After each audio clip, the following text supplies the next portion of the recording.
Teacher and A student. So మనము ఇప్పుడు science 6th class science యొక్క సెకండ్ చాప్టర్లో ఉన్నాము.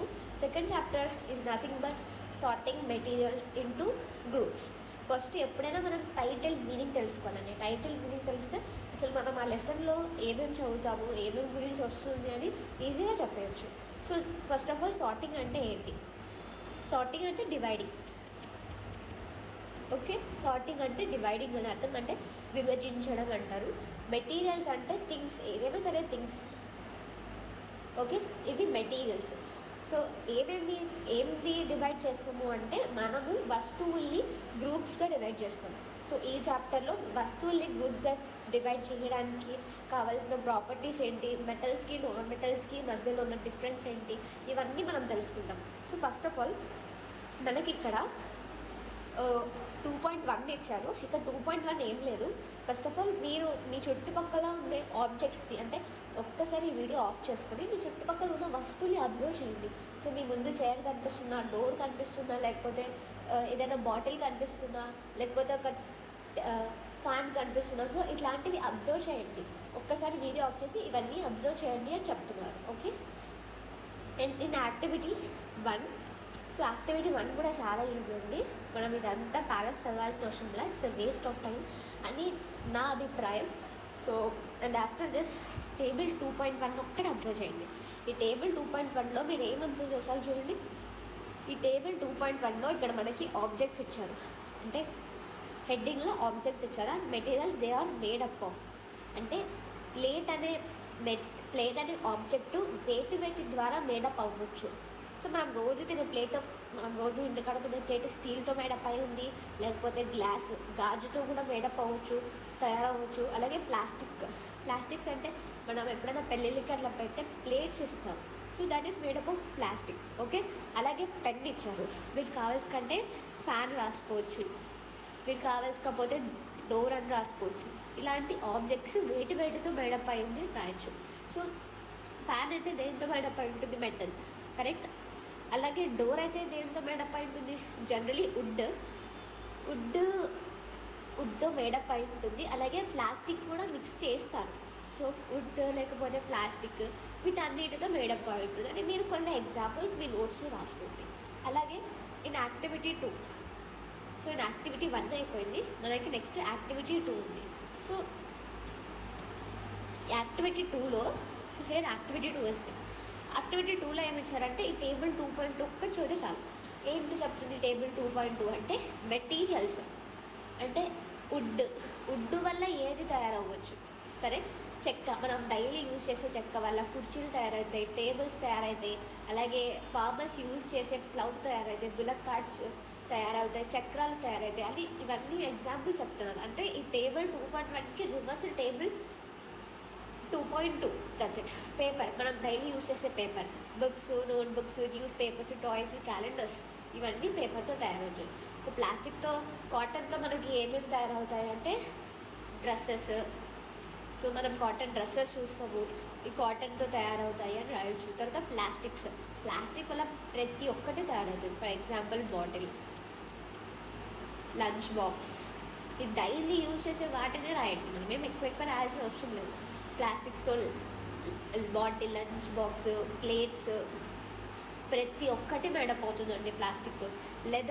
లెదర్తో అయితే ఫర్ ఎగ్జాంపుల్ షూ లేస్, మనం షూస్కి కట్టుకుంటాం చూడండి లేస్, ఆ షూ లేస్ కూడా లెదర్తోనే తయారవుతుంది. సో ఇలాంటి కొన్ని లెదర్. అలాగే స్వెటర్స్ కూడా లెదర్తో తయారు చేస్తారు. ఓకే, అండ్ వీళ్ళు అడుగుతున్నారు, ఈ క్వశ్చన్స్ అడుగుతారు, what do you find from these tables. So మీరు ఒకసారి ఏం అబ్జర్వ్ చేశారు, ఏమేమి కనుక్కున్నారో ఒక్కసారి ఆలోచించండి అని చెప్తున్నాను. సో ఆఫ్టర్ దిస్ ఇక్కడ మనకి 2.2లో ప్రాపర్టీస్ ఆఫ్ మెటీరియల్స్ అని చెప్తున్నారు. సో అసలు ఒక మెటీరియల్కి ఏ ప్రాపర్టీ ఉండాలి, అంటే ఏ స్వభావం ఉండడం వల్ల అది మెటీరియల్గా మనం అండర్గో చేయొచ్చు అని చెప్తున్నారు. సో తర్వాత ఇక్కడ they are asking you one question, have you ever wondered why tumbler is not made with a piece of cloth. First మనకి ఇక్కడ టంబ్లర్ అంటే మీనింగ్ తెలియాలి. టంబ్లర్ అంటే it's like bottle. Okay, it's like bottle. For example మనం ఇట్లా వస్తే ఇక్కడ ఫ్లాట్గా వస్తే కింద బేస్ ఫ్లాట్గా వస్తే వాటిని మనం టంబ్లర్స్ అంటాం. ఫర్ ఎగ్జాంపుల్ ఇక్కడ చూడండి, ఇది కాదు టంబ్లర్, సారీ. సో ఇట్లా ఇది వచ్చిందనుకో మనము టంబ్లర్ అని చెప్తాం. Keep its mind that we generally use a tumbler to keep a liquid. So for example బాటిలే యూజ్ చేసుకోండి. బాటిల్ మనం ఎందుకు యూజ్ చేస్తాం చెప్పండి? వాటర్ పోసుకోవడానికి యూజ్ చేస్తాం. అలాగే ఇది ఒక్కసారి మీరు మైండ్లో ఉంచుకోండి. టంబ్లర్ని కూడా మనం లిక్విడ్ని దాంట్లో ఉంచడానికి టంబ్లర్ని యూజ్ చేస్తామని అంటున్నారు. If we were to make a tumbler out of cloth, what we need for a tumbler is glass, plastic, metal or such materials that will hold water. Similarly, it would not be wise to use paper-like materials for cooking vessels. Firstly, they are asking you a question. Have you ever wondered why a tumbler is not made with a piece of cloth అని అడుగుతున్నారు. అసలు టంబ్లర్ని మనము plastic కానీ, glass కానీ, metal కానీ వీటితోనే ఎందుకు తయారు చేయాలి? మనం డైలీ యూజ్ చేసే క్లాత్తో తయారు చేయొచ్చు, డైలీ యూజ్ చేసే పేపర్తో కూడా తయారు చేయొచ్చు కదా. ఎందుకు తయారు చేయలేము అంటే ఫస్ట్ ఆఫ్ ఆల్ టంబ్లర్ యొక్క బేసిక్ యూజ్ ఏంటి అంటే వాటర్ని స్టోర్ చేసుకోవడం. మనం పేపర్ని యూజ్ చేస్తే వాటర్ తడిచిపోతుంది, పేపర్ తడిచిపోతుంది. అలాగే మనం క్లాత్ని యూజ్ చేస్తే క్లాత్ తడిచిపోయి వాటర్ అంతా బయటకు వచ్చేస్తాయి. సో ఇది ఒక బేసిక్ థింకింగ్ అనమాట. మనం బేసిక్ ఆలోచించినా అది మనకు ఆన్సర్ దొరికిపోతుంది. సరే, next we will go. And ఇలాంటి ప్రాపర్టీస్ని మనం యూజ్ చేసుకొని ప్రాపర్టీస్ ఆఫ్ మెటీరియల్స్ అని క్లాసిఫై చేయొచ్చు. Materials usually look different from each other. Wood looks very different from iron. Iron appears different from copper or aluminum. At the same time, there may be some similarities between iron, copper and aluminum that are not there in wood. So first మనం appearance అంటే మనం చూస్తేనే materials అన్నీ ఒక రకంగా ఉండదు, సరేనా? చెక్క ఒక రకంగా ఉంటుంది, ఐరన్ ఒక రకంగా ఉంటుంది, కాపర్ ఒక రకంగా ఉంటుంది, అల్యూమినియం అనే ఒక మెటీరియల్స్ ఒక రకంగా ఉంటుంది, మెర్క్యూరీ ఒక రకంగా ఉంటుంది. వీటికి అంతా డిఫరెంట్ ప్రాపర్టీస్ ఉంటాయి. కానీ కొన్ని సిమిలారిటీస్ కూడా ఉండొచ్చు, ఉండకపోవచ్చు. ఓకే, సో ఇక్కడ మనకి యాక్టివిటీ 3 ఇచ్చారు. సో యాక్టివిటీ 3 ఏంటి అంటే ఫస్ట్ ఆఫ్ ఆల్ కొన్ని మెటీరియల్స్ తీసుకోండి. కొన్ని మెటీరియల్స్ ఏంటి అంటే అవి కార్డ్బోర్డ్, ఇక్కడ ఇచ్చారు చూడండి, paper, cardboard, wood, copper, wire, aluminium sheet, chalk, ఇలాంటి కొన్ని మెటీరియల్స్ తీసుకొని అవి ఏమైనా కొంచెం మెరుస్తున్నాయా అంటే షైనీ ప్రాపర్టీ ఉన్నాయా, అవి కొంచెం బ్రైట్గా కనిపించడం కానీ అలాంటి ప్రాపర్టీస్ ఉన్నాయా? సో వాటిలో ఏవేవి బ్రైట్గా కనిపిస్తున్నాయో వాటిని ఒక సైడ్ డివైడ్ చేయండి, ఏవేవి బ్రైట్గా కనపడమో వాటిని ఒక సైడ్ డివైడ్ చేసి పెట్టండి. ఒకసారి separate the shiny materials into a group. So ఏదేది షైనీ అంటే బాగా బ్రైట్ కనిపిస్తున్నాయో వాటిని ఒక గ్రూపు, ఏవేవి అసలు బ్రైట్ కనిపించట్లేదు నార్మల్ వస్తువులాగే కనిపిస్తుంది అంటే వాటిని ఒక గ్రూప్లో పెట్టండి. అలాగే కొన్ని కట్ చేయండి, ఆ వస్తువుల్ని కట్ చేయండి. ఆ కట్ చేయడం వల్ల కూడా ఆ కట్ చేసిన పార్ట్లో మనకి ఒక షైనీ అపియర్ అంటే ఆ కట్ చేసిన పార్ట్లో బ్రైట్నెస్ అనేది మనకు కనిపిస్తుంది. ఆ కనిపించే గ్రూప్ అన్నిటినీ షైనీ మెటీరియల్స్లోకి పెట్టేస్తుంది అని చెప్తున్నారు. ఇప్పుడు ఫర్ ఎగ్జాంపుల్ ఏంటి అంటే మీరు ఒక టేబుల్ని ఇలా క్రియేట్ చేసుకోండి, దీనిలో 2 కాలమ్స్ రాసుకోండి, ఇక్కడ షైనీ అని రాసుకోండి, ఇక్కడ నాన్ షైనీ అని రాసుకోండి. సరే, ఇది కనపడట్లేదు.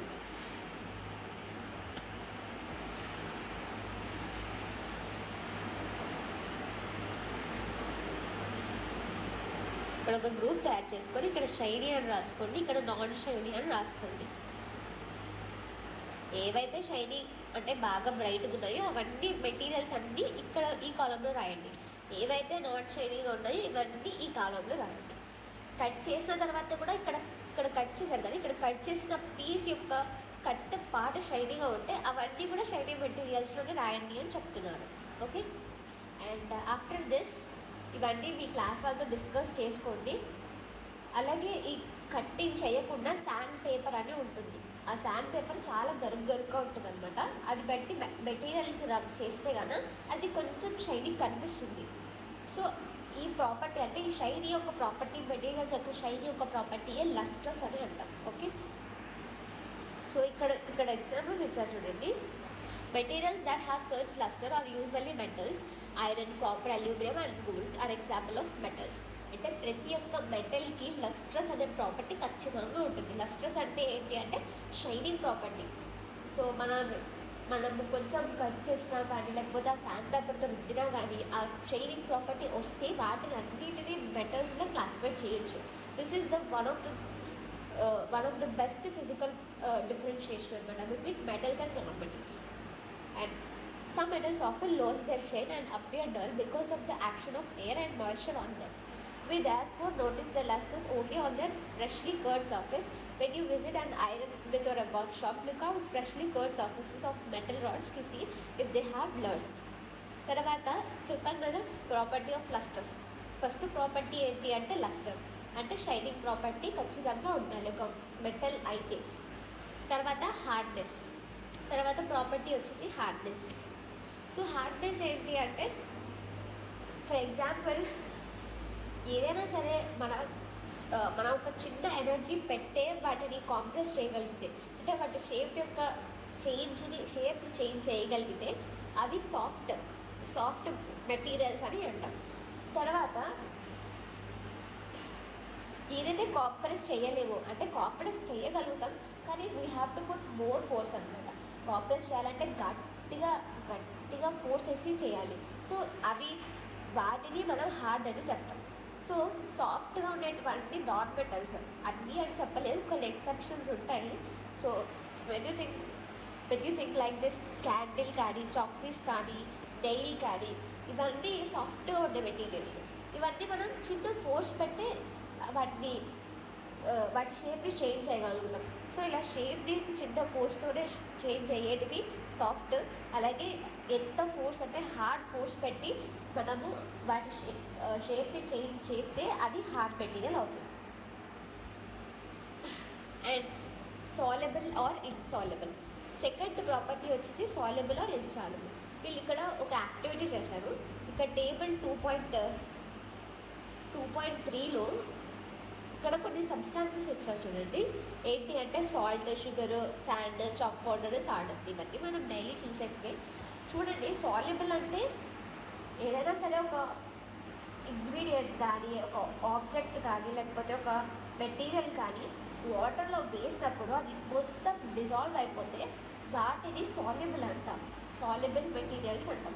ఇన్సాల్యుబుల్ అంటే ఏదైనా సరే ఒక మెటీరియల్ని వాటర్లో వేసినప్పుడు అది డిజాల్వ్ కాకుండా పైన ఫ్లోట్ అవుతూ ఉన్నా లేకపోతే కింద బాటమ్ వెళ్ళిపోయినా వాటిని ఇన్సాల్యుబుల్ అంటాం.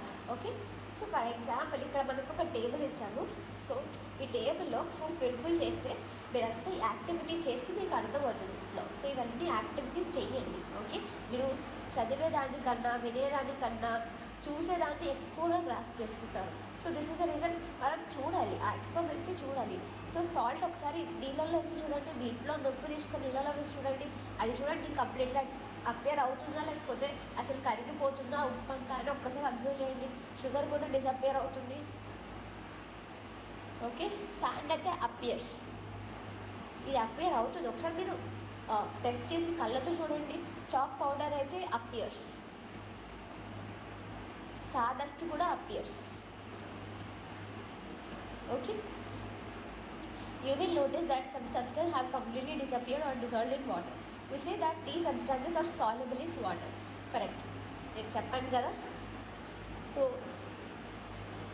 అలాగే వాటర్ అనేది కూడా plays an important role in the function of our body because it can dissolve a large number of substances. So water కూడా అందుకే వాటర్లో చాలా సబ్స్టాన్సెస్ డిజాల్వ్ అయిపోతాయి. మనం తిన్న ఆహార పదార్థాలు కానీ ఏమైనా సరే అన్నీ డిజాల్వ్ అవుతుంది. అందుకే వాటర్ ఎక్కువ తాగాలి, అవి డిజాల్వ్ కావడానికైనా ట్రాన్స్పోర్ట్ అవ్వడానికైనా. సో ఆఫ్టర్ దిస్ యాక్టివిటీ 5 ఇచ్చారు. ఇక్కడ ఏమడిగారు అంటే floating, non floating. So collect samples of vinegar, lemon juice, mustard oil and coconut oil, kerosene, any other liquid. Take a glass of tumbler, add a few spoonful of one liquid of this and stir. Let it stand for 5 minutes. Observe whether the liquid mixes with water or not. So మనకి ఇక్కడ observe చేయమంటున్నారు. ఇవన్నీ తీసుకొని so ఇక్కడ ఉన్న samples అన్నీ తీసుకొని వాటర్లో డిజాల్వ్ చేసుకొని వాటర్లో కలిపేసి బాగా వాటర్లో డిజాల్వ్ చేసి కలిపి ఏం చేయమంటున్నారంటే అట్లా 5 minutes పక్కకు ఉంచిన తర్వాత అవి మిక్స్ అయిపోయాయా లేకపోతే అక్కడే తేలుతూ ఉన్నాయా అని అడుగుతున్నారు. సో ఇక్కడ మీకు ఒక టేబుల్ 2.4 ఇచ్చారు. ఈ టేబుల్ 2.4 కూడా కంప్లీట్ చేసుకోండి. ఈ లెమన్ జ్యూస్ కూడా మిక్స్ అవుతుంది, మిక్సెస్ వెల్. అలాగే మస్టర్డ్ ఆయిల్ అయితే కాదు, not mix. So coconut oil కూడా కాదు, కిరోసిన్ ఆయిల్ కూడా కాదు, కిరోసిన్ కూడా కాదు. సో ఇక్కడ చూడండి, ఇది బాగా మిక్స్ అయినట్లు కనిపిస్తుంది, కానీ ఇక్కడ చూడండి ఇక్కడ ఫ్లోట్ అవుతూ ఉంది కదా. సో ఇలాంటి వీటిని ఇన్సాల్యుబుల్ అని అంటాం. So this is generally called as insoluble. Okay, after this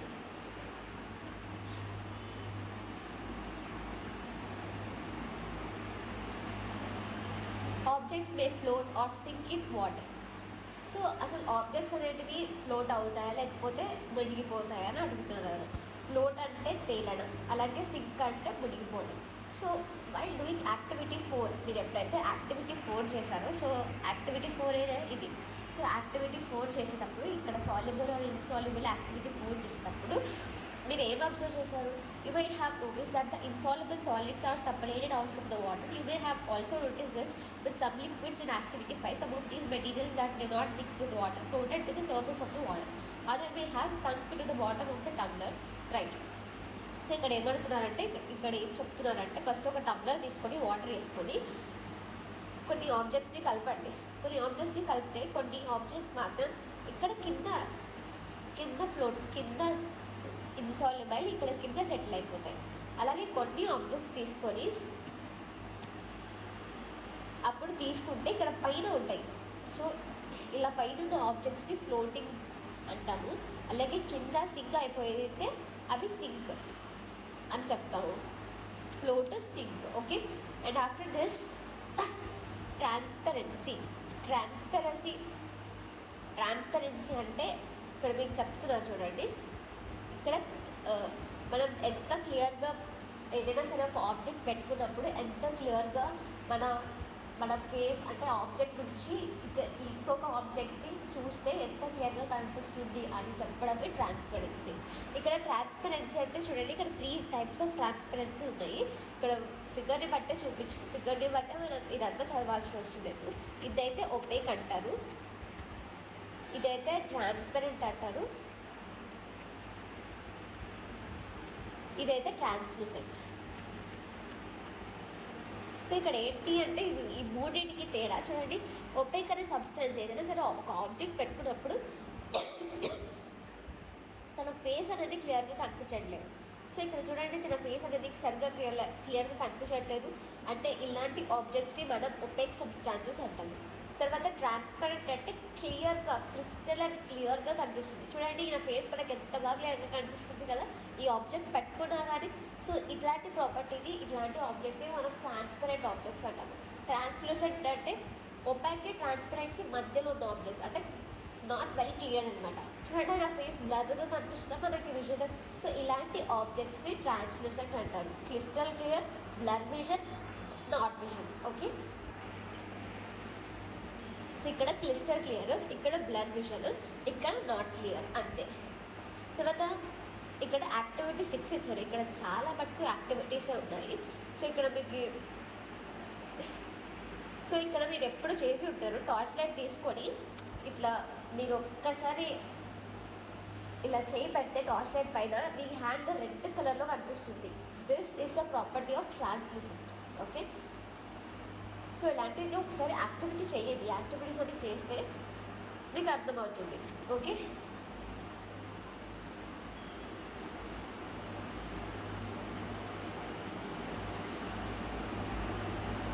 after this, so this is going to be end of this chapter.